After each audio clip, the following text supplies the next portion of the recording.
Wake up, buy here, pay here people. It's a beautiful day.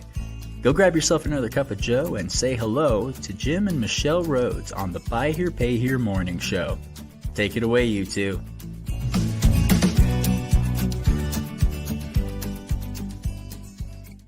Good morning. Hey, happy Monday. Happy Monday. Welcome to the studio in Ogden, Utah. Yes. Glad to have you here. Yep. On Wednesday and Friday, we'll be broadcasting from Las Vegas. And we are, I'm pretty well packed. And so we've got a couple more things to pack.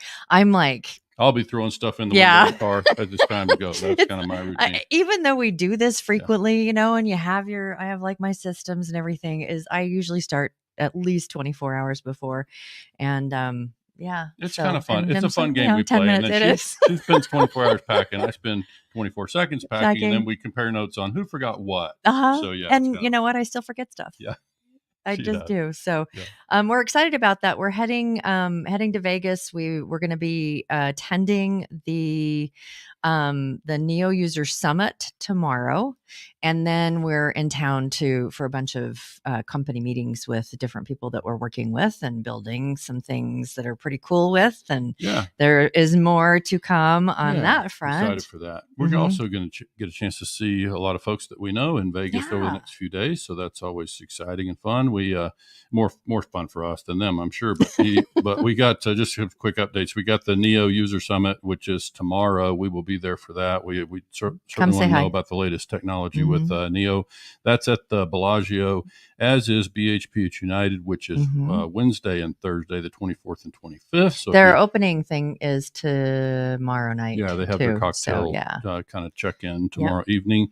And then we have our V8 Group 3 meets on the night of the 30th. So there's still time. That one's our newcomer group, but generally for Buy Here, Pay Here folks that are brand new or have up to about 100 accounts. So V8 is virtual 8. Each group is no more than 8 people. Moderator, it's talking some basic numbers and, an opportunity to connect and compare and bring a beer and your dinner. Yeah. So, it's pretty casual. So for sure. We've had meetings with dealers have kids on their laps and, it's just kind of, it's the way we do virtual now. So it's been a fun kind of adjustment. We were having a conversation backstage with our guests and Mr. Ben Goodman, who's going to be joining us in just a second. We were talking about how great it is to do things virtually. It's kind of, it's kind of nice. Yeah. And the horror stories we hear from other people that we work with, having to get up to go get the door and you've got your crazy Hawaiian shorts on from the bottom half and you're all business. Yeah. And then something different on the bottom. Yeah. Okay. Shall we? Yes, we shall. Let's go ahead and bring in our guest. First, we have Mr. Ben Goodman. Ben Goodman is an NIADA 20 group moderator. Good morning. Good morning. How you guys doing today? Fantastic. Welcome from Cincinnati. Yeah. So I remember it used to be about drinking coffee. So I have my Starbucks. Oh man. One of these days we're going to get our act together and actually get coffee mugs that are like Buy Here, Pay Here Morning Show. I mean, we do this 3 days a week. We should, and we drink a lot of coffee. And I believe you, Ben, when you say that that's coffee in the cup. I believe you. Mm-hmm. For the most part. For the most part, it's coffee. Yeah, right. And then welcome Jay Goninen from he owns Wrenchway. I had it. Yes. Lost the name. So welcome, Jay. We're happy to have you here. And I can tell you quickly that before we get a little of your background, we found you kind of by way of your article in NIADA's magazine. And of course, we learned then that you were to appear on the stage at NIADA. So we want to hear about that. But first, just kind of give us a little bit of your background. First and foremost, thank you for having me on the show. I was just cracking up as you guys are talking. Such good energy on a Monday morning. So I really appreciate that.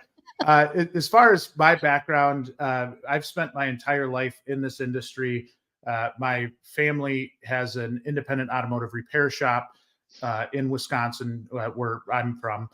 And I actually just took over ownership of that shop at the beginning of the year. So back on kind of the repair side myself on the front lines, as well as Wrenchway. But interesting part about my career was grew up in a shop, started my career as a technician, and one of the things I kind of poke fun at myself with is that I was a terrible technician, and almost the industry kind of pushed me in a direction that I needed to go, because I grew up watching techs and just always thought it was really, really easy because I watched them do it every day. And then when I got put under a car, was pretty terrible at it. So that kind of led me to different aspects of the industry, and ultimately led some shops. I went the dealer route. I actually both manufacturer and dealer route. Spent time with both as a rep, and then leading parts and service departments before starting a company called Find a Wrench in 2017. We started Find a Wrench. It was me in my basement, and it was more of a traditional recruiting firm for technicians. And really, the reason I started it was because I struggled to find technicians myself, and I knew I couldn't be alone in that regard. So we did that. That grew really, really fast. But one thing we noticed in doing it was that maybe we weren't fixing the core of the issue, right? We were kind of robbing Peter to pay Paul. And at the end of the day, that wasn't fixing the need.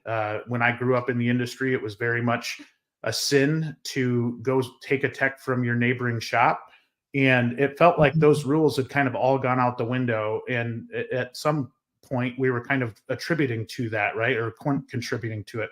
So we launched Wrenchway in 2020. It's actually supposed to be March of 2020, but we remember what happened there. So it got pushed down a few months. Blip. Yeah, just a minor blip. Nobody probably even remembers what happened back then. But but yeah, so then we've been building Wrenchway ever since. So it's been a fun journey. Yeah, it's a very nice platform. We'll talk more about that as we go here. I think we want to bring Ben back in, and Ben, we're here mostly to talk about hiring technicians, and we were talking a little bit about before the show started about your association with service business. You, like me, kind of come more from the finance side of the business. Obviously, you've been introduced to service and working at the management level with service departments, but you want to kind of share some of your background as it relates to our topic today? Yeah. Well, so, I guess out of college and then out of the Navy, my degrees in computer programming and business administration, and then meteorology and oceanography. So naturally, I turned to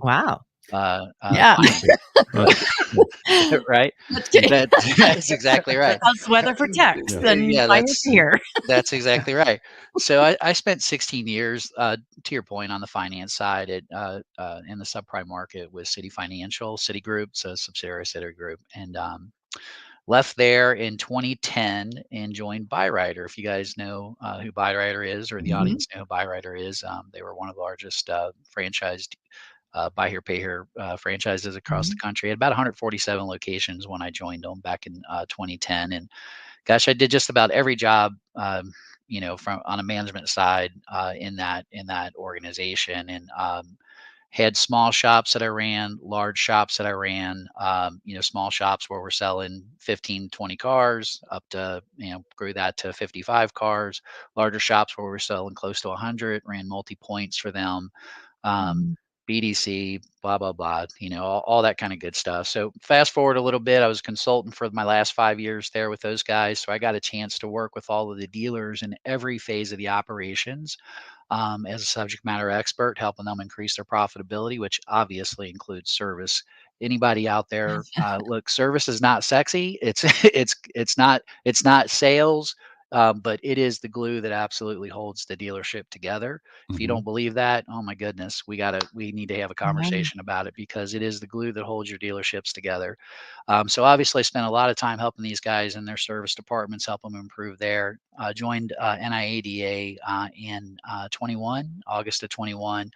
I have 8 dealer groups. Well, I have 6 dealer groups. I have a service group, 20 group that I moderate, and I have a finance group that I moderate. And so I get to work with hundreds of dealers. And in my consulting, gosh, I can't even tell you how many dealerships I've gotten a chance to visit. Seems like almost every time I do a consulting job, I'm in the service department. That seems to be where a lot of folks need help these days. And I got to tell you, I've been able to pick up a lot of tips and tricks. I've done 50-ish 20 groups now, 20 group meetings now.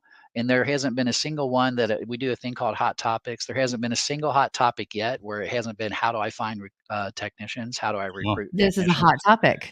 Oh my goodness. It is every single meeting. It's changed a little bit recently though. And I'll share that with you on why, but it's changed a little bit recently. So that's kind of my background on the I think technician that side. the four of us should do all that we can to make the shop sexy now. Oh, nice. So, well, I love that. It depends on who's in there. It's not going to happen if I'm in the shop. I just want you to know. That guy named Wally with the beer belly. He's really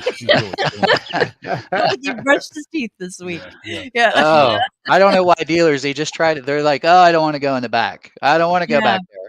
You better get back there. And mostly for Jay's benefit, I would share that, I come from a retail kind of sporting goods background, and then I stepped into the franchise space for a couple of years, sales and sales management, and then most of my career has been a buy here, pay here. Owned a dealership for some years, and I managed several, and been around service mostly in that element, whether it was outsourcing, subcontracting work out, or bringing techs into the shop. But I think for today, we want to kind of help. Of course, our audience is primarily buy here, pay here. We know that some independents have, similar struggles, and you guys at NIEDA are talking to both segments routinely, and I think part of what I see with the shops that are buy here, pay here is they may not have the budgets maybe to be able to track. So when I think about, the work for us to really get our service departments well stacked and have somebody real qualified on each lift, you think about attracting those folks. First of all, it's just like, how would you begin to attract them? And I know, Jay, you have a lot of experience there. And then how would you hire them? Like once they did show up, what would it take typically to go about hiring them? And the last part for me would just be retaining them. But for today, we mostly want to talk about kind of, first of all, Jay, maybe let me have you speak to this idea of how do we attract them? Like how do we go out and create something appealing to get a chance to talk to some techs? So this is a topic that you could go a million different directions in, right? And the very first and foremost thing that I'll say is to be a part of a 20 group, to get some level of coaching, because you have to be profitable enough to be able to pay your people and offer them the proper benefits that they need. In a lot of cases in your space, when we've worked with a dealership, we've noticed there's still kind of an archaic thinking around technicians and technician pay. And a lot of times not being realistic in terms of what they need to be paying their people. And honestly, that's not even just for the people that you're trying to recruit. That's for retention, because everybody's going after everybody's technicians right now. And if you're not taking care of your people and you've got a star in the shop, the chances that some other company is going to find that individual and pay them significantly more, the chances are pretty high, right? So I was just down in Dallas late last week and gave a presentation on the trucking side to a parts buying group. And I said the exact same thing down there, in that if you're not profitable enough to be able to afford to pay your people or to offer them the benefits that they need, that is your number one issue, because you're going to not only have a tough time recruiting people, you're going to have a tough time retaining people. And we talk a lot about how these next generations always think about culture and benefits, and those things are wildly important. But it still starts with pay, right? And these people need to take care of their families, and they need to be treated with respect, because the current day technician is so talented. I think that's one thing that we can't overstate, right? Because if we don't respect a technician in the way that we should, I guarantee you there are shops that will. And so I think that's an important factor. The other important thing to understand is that if you look at this is really just a numbers game. There aren't nearly enough technicians to fill all of the open jobs. So you are essentially fighting all of the other competition for that talent. Not only the other competition, you're fighting the other skilled trades. You're fighting some of the white collar space right now, because they're looking for that technical aptitude that a technician offers. And so I think going into this, you need to be intentional about how you put together a plan. Every single dealership, every single shop is going to be a little bit different in how they go about it because of their current staff. So I think being realistic about where you stand in the marketplace and truly understanding that there aren't enough people to fill all of the open jobs currently. So you've got to work at it. There's not a silver bullet out there that's just going to take care of all your problems. The more you can open the top of the funnel, try to get more candidates in there while putting together a strategy where you're developing your own talent for the future is essential. Yeah. Yeah. Jay had a lot of really good points. If you don't mind, if I jump in, so you mentioned the 20 group program, and I think it's more than anything. The profitability obviously is a piece of that, but I think it's the networking. It's that understanding. We're notorious. Our business is notorious for making changes late in the process, right? Yeah. So you think about it, we wait for a really long time until it's that squeaky wheel, pun intended. We're not really addressing it, right? So think about where we were in our tech pay prior to COVID. And COVID changed a lot of thinking in how we run our buy here, pay here dealerships. And think about where we were in tech pay. So I can tell you in my 20 groups, we were late, but for the most part, that conversation has shifted from how do I pay my techs, what do I pay my techs, right? To today, how do I train and how do I incentivize my techs, and how do I how do I retain my techs? And the reason why is because we spent 2 years, 21 and 22, 23, half of it was spent, oh my gosh, how do I recruit techs? How do I pay them? How much are you paying? How much should we pay? What's the right dollar amount? And there's just been a complete level set. Now, as I travel around to the state associations, I get an opportunity to talk to non-20 group members quite a bit, right?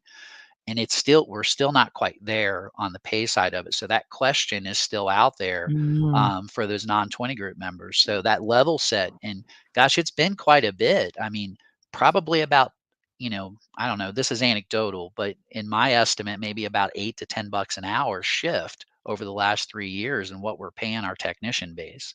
Right. So I think that's a big deal. And that networking is a big part of it. When you talk about base pay, I think that's a great question. What is the industry asking for? We can't discuss that. We can't.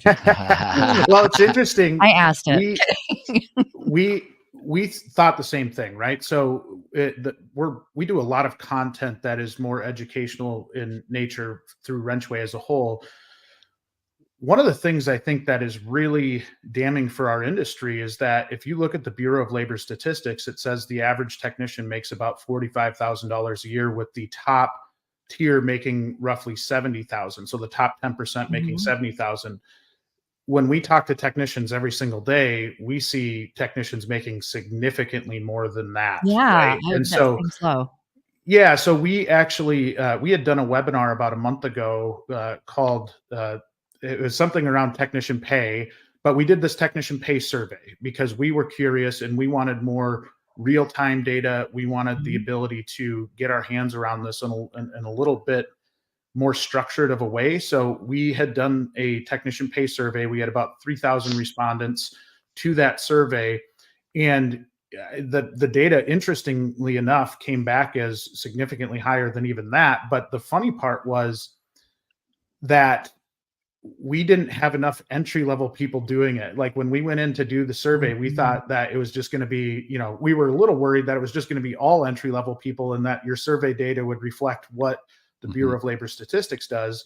And so we were encouraged to see that. But then as we're doing this, we're like, we need something a little bit more real-time. And so we built a technician pay tool through Wrenchway where technicians can go on, put their salary information in there anonymously, and get an idea of where they stand in the market. The nice part is that helps these dealers a lot as well, because as well as you'd think they'd know pay in their geographic region, there are a lot that are just straight up oblivious to it, right? They don't know. And in a lot of cases, the technicians have a lot better feel for it than what the dealers even do, because their friends work in the industry and they work for the neighboring dealership. And so we wanted a way to do that. We have now had that tool out. And as we gain more and more data, I think the tool becomes more and more effective. So I'm really excited about that, because I do think that's something that is on the back of a lot of people's minds. I love that you do data. That's like awesome. I mean, and we keep telling people, stop just taking gut feelings and measure. I'm wondering, before we get away from that survey, did you ask about, because I'm wondering about benefits, like direct salary is one thing, but I'm wondering how much benefits are going to be a factor at our buy here, pay here level. Yeah, so we did a what we call the Voice of Technician survey late last year, where we actually have a really nice report out on wrenchway.com. If you go check it out, I would encourage you to take some time and just read through it and really try to understand it, because there is a lot of data there. Some of the things that even Ben was talking about in the shift in what technicians are wanting is really, really true on what we got back in our reporting, which was they want good tooling, they want good training, right? They want their scan tools to be updated, they want their tools to be up to date, they want their hoists to be inspected, right, so that they're safe when they're standing underneath it. So I think what Ben was saying was very reflective of some of the stuff that we were seeing in the survey results. And I think when you look at that, there's a huge opportunity there for shops, because if they look at the common complaints of technicians, if you can go and make sure that those common complaints are some of your strengths, I think that gives you a leg up against the competition when you go into those talks.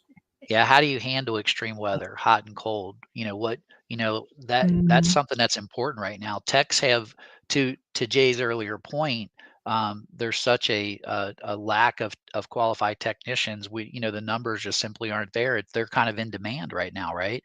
So how do you handle extreme weather? Do you have AC? Do you have heaters? Is your shop clean and organized and up to code? Are your shop tools current and working order? Do you offer healthcare? I have a lot of my 20 group members now who are offering healthcare to their technicians. It's a pretty significant shift. So I want to kind of back into some napkin math, if you will, with me on because I wonder, you guys, between the two of you, are bound to have some information about if I'm a well qualified tech and I have all the parts on the shelf and have all the tools that I need, about what's the measurement for how many projects, jobs I would complete, how many cars I might turn out, day, month, whatever measurement you're used to seeing. Jay, with you first. Any feel for numbers on that? Yeah, and I might defer to Ben here a little bit, because I think when I look at it, I think it depends on the shop a little bit, what your KPIs and what your expectations as a shop are in general. Okay. I think it's very relevant to a flat rate technician, because that directly impacts their pay, right? But if they're an hourly technician, I think that changes things. But Ben, I'll defer you a little bit on this. Yeah, so we're speaking to buy here, pay here shops right now, and I think one of the things that we really have to track, Jim, to answer your question here, is we have to track time on job. We have to understand the actual repair order time, which means, and no one likes to hear this, you have to clock in when you start the job, and you have to clock out when you finish the job. So your average repair order time is a direct reflection of how many units you're going to be able to recon, or how many you're going to be able to do on the post-sale service side. You have to know that stat. So if your average repair order time is 6 hours, then I expect my tech to get 6 cars out a week if he's a recon tech. Right. If my average repair order time is 12, do the math, right? So there are two numbers that I think really have to be tracked efficiently. One is, I say efficiently, but I'm going to say productivity. That is a number that must be tracked, and that really is an indicator of how much work, how much wrench time you're getting out of your technician, right? How long are they actually turning wrenches on cars? The second thing is efficiency, which is how quick are they? And you have, I want my shop. Not every tech is going to be the same, because you have some that are doing diagnostic work, and you have some that are just hanging parts, and it really kind of depends on how your shop is designed, right? So I want my shop to be at a 90% productive and 110 to 120% efficient. Okay, so a lot of people might not know how to do the math on that, but so your productivity is measured is if I've got 100 clocked hours, so I've paid my tech for 100 hours, I'm gonna use that so my math is easier, okay? So I know we're doing 40 hours in a week, so this guy worked 2.5 weeks for me, okay? I paid him 100 hours. I expect him to be turning wrenches for 90 of those 100 hours. So he's actually on a car 90 of the 100. From an efficiency perspective, what I expect is that he has, if he's going to turn, if on the book time it says the job should take 10 hours, I expect him to get it done in 8, which is going to be, if my math is right, whatever that math is, 8 divided by 10, 115 or something like that, 120% efficient. Where do you come up with, I mean, when you say book time, is there a catalog, or how do you know what the book time is for doing There's that? all kinds of options. Jay, go ahead. I think you got this one. Yeah, and I think what's interesting to me as I learn your side of our industry a little bit more is that there are different, like if you want to use a Mitchell, or there's different types of programs that you can get that book time from. Of course, all the new car dealerships, all data. The new car dealerships get it from the manufacturer, and so you have that book time readily available to you. What I have a question, maybe Ben, for you, is what are people using to, like, as far as a business system? That was my next question. So because I know it in the independent side, I know it in the new car dealer side, but I don't know it as well on your guys' side. Yeah, so you're talking service module. I mean, there's a lot of. I don't want to make anybody mad by not mentioning their companies, but TechMetric, Rapid Recon, IDM. Some of the DMS systems have really good service modules. Frankly, there is a ton of different service modules that are out there, and all of them are really, really strong. If I didn't mention any, I apologize, but all of them are really strong. At the end of the day, though, you don't really need a sophisticated system to do something that's really basic. I have a repair order estimate in my hands. I hand it to a technician at 1:15. Technician brings it back to me at 3:15. It's 2 hours, right? I know what the repair order was, and I already know what the all data or the Mitchell or whatever the book time is. I have what I need. I can do this in an Excel spreadsheet. So a mechanic's timesheet becomes relatively simple. It doesn't have to be super sophisticated. Now, if I can scan a QR code and move it down the assembly line, whoo, hallelujah, that's awesome. Well, one of the things that, like, we were talking about, we're trying to get in the younger generation, because there's a lot of techs out there that it's a dying breed, the ones that are the master techs, and we already know that in the industry, I forgot which one of you guys brought it up, because we were talking about this just the other day, is that when it comes to technology, a lot of dealers live on an island. And so they're about 10 years behind what's out there, unless you're in a 20 group or have something to start comparing and talking about the different things, going to conferences, all of that. But it's about, how are we attracting up and coming, all of those things. And the younger generation do tech. They understand tech. I think, you put a rotary phone in front of them, and they're like, what in the heck is that? They do tech. They do everything on their phone and all of that. And there's, I'm sure that there's got to be simple things out there that a tech could even put a app on their phone and clock things, or, whatever. But it is, I get that it's a super important thing to have if you're going to have people that are worth their money. And Michelle, I'll tell you, there are dealers in my dealer 20 groups right now that are starting to utilize AI. It's the folks who understand it, to your point, the younger generation of folks. But even an old guy like me can create a QR code on a phone and use it to track a car, right? Yep. So I mean, but you're right. The technicians, so I'll see dealers and they'll be like, I'm not sure my guys can understand this. I'm like, dude, they could program that. Just do it. You know what I mean? Right. Sure. Yeah. I think, a lot of what you talk about there is, my mind goes to just accountability. Like that whole measurement thing is really just a service manager, or whoever's in that chair, just holding those folks accountable to clocking in, clocking out on the projects or whatever. So, we've met some people who do that really well. And I think that the purpose behind my question about, that I started doing the math over here, Jay, on, even if I use $6,000 a month, which pushes me to $72,000 annually, most every buy here, pay here dealer we talked to, I wish I'd thought to throw a poll out there before, but Ben would confirm that most buy here, pay here dealers are going to tell you that their sales volume currently is limited by how many cars they can turn through their shop. Yeah. End of story. All day. So the question becomes, what can we pay? Because it's back to that thing about opportunity cost. If I'm missing 15, 20, 25 sales a month, what is it costing me to not have those folks in there? Yeah. Is it worth a few more $1,000s a month? The answer is yes. Go ahead. I think our industry is really, really guilty of tripping over dollars to get the dimes, right? Yeah. To use kind of the old saying. Yeah. And we'll look at that, that one, even looking at technology for a management system for your service department, a lot of times isn't crazy expensive, and it's done on a monthly basis. And I think, like, if you can look at it in the efficiency that could drive by actually having some systems in place to be able to drive efficiency, and it helps you turn cars faster, Sure, there's a value prop there for a lot of this stuff. Now, it's easy to get overwhelmed because there are endless options of things that you can use, but if you work at it, I think you can have a really good, efficient system that's going to help you put out more cars. right. Well, and one of the things, when you start talking about cost, Jim, it's,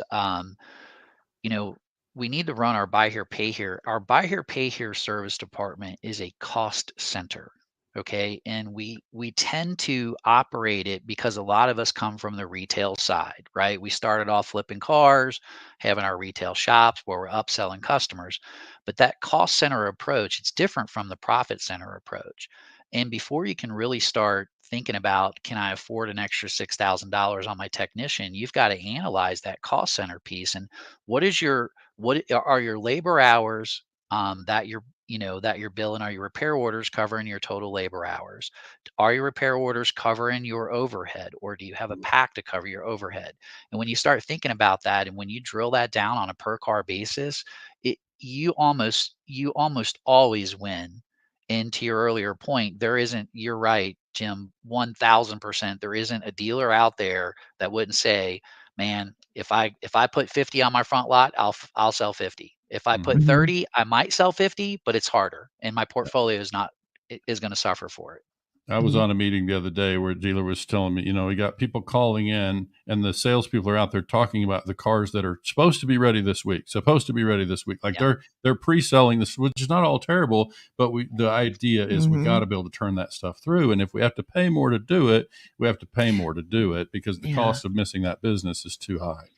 So I think we're going to have you gentlemen back another time. Lot that we could talk about. It's a pretty good talk. Yeah. Yeah. And I think, Jay, more. for your, in particular, Ben sees this too. One of the things we see as, coaches who work with buy here, pay here dealers routinely and get pretty deep in operation stuff. One of the other things that we see is that buy here, pay here dealers often have a smaller shop. They might have 3 to 5 lifts or whatever the typical, small shop is going to look like. And they're balancing back there their own recon, for the cars that they're in their pipeline for the lot. And then they're also taking in customer work. So they're having to figure out, and of course they're frustrating technicians in the process. Right. And so it's like having to find that balance in our buy here, pay here space is a whole nother challenge. So why don't we bring these two gentlemen back to talk about that? I'd love to do that. Would you guys be game? Absolutely. Yeah, absolutely. It's like great conversation. And I especially love it when we've got guests that start asking each other questions. Like, I'm always learning something, for sure. That's pretty awesome. Ben, that's something I thought. Oh, well, I was just going to say that, I know I've got a lot of gray hair, mate, but I'm learning something new. There's something new in this business this business is evolving so quickly. And you've got to be on the front edge of it. You really do. Yeah. Agreed. Today's the first time we've got a meteorologist on the show. Ben will be the guy who tells us, it's the conditions are not really favorable for hiring technicians right now. The barometric pressure is a little bit. My hand's getting wet as I hold it out the window. I think it's going to rain today. Yeah, good for you. I can tell that because my hands hurt. That's right. Yeah. Well, thanks, gentlemen. Gentlemen, We appreciate you yeah. making time. Both Ben and Jay will be speaking at NIDA, which is June 19th, 20th, and 21st. It is the 17th through the 20th. Monday. I just know my birthday's on the 19th, and it happens during my birthday every single year. So you can't ever lose on your birthday. So when you're in Vegas on your birthday at convention, you go. Okay. We'll keep that in mind. Last year I tried to bring a cake in to one of the cocktail things at the end, and I got shut down. Oh no! You cannot bring food in here. I'm like, oh my goodness, it's a birthday cake. Oh well. All right, gentlemen, thank you again so much. We really, really appreciate you joining us today, and we have just. One of our listeners that's really appreciate. Awesome. Learned a lot. Thanks so much, Bobby, for piping in. And we will have you back soon. Jay, it was great to meet you. Jim, Michelle, thank you very much. Keep up the good work. Everybody. If you two want to sit back in the backstage for just a second so we can say a proper goodbye. Sure. Does that work? Okay. Stand by. All right. Thanks. All right. Great conversation. Yeah, smart guys. Yeah. Good idea when we bring smart people to the show, right? We know some people. Besides you, right? I'm married into buy here, pay here, and I do systems and processes, but I don't know jack about cars. Yeah. And so alrighty. Anything else you can think of? We got alrighty. Well, thanks again, everybody. We appreciate you making us a part of your Monday. It's Monday. We got a week. We'll be back on White Hat Wednesday from Vegas, and looking forward to seeing you all. Friday is our 300th episode. Friday's our 300th episode. So, looking forward to that. Have a great day, everybody. Thanks again.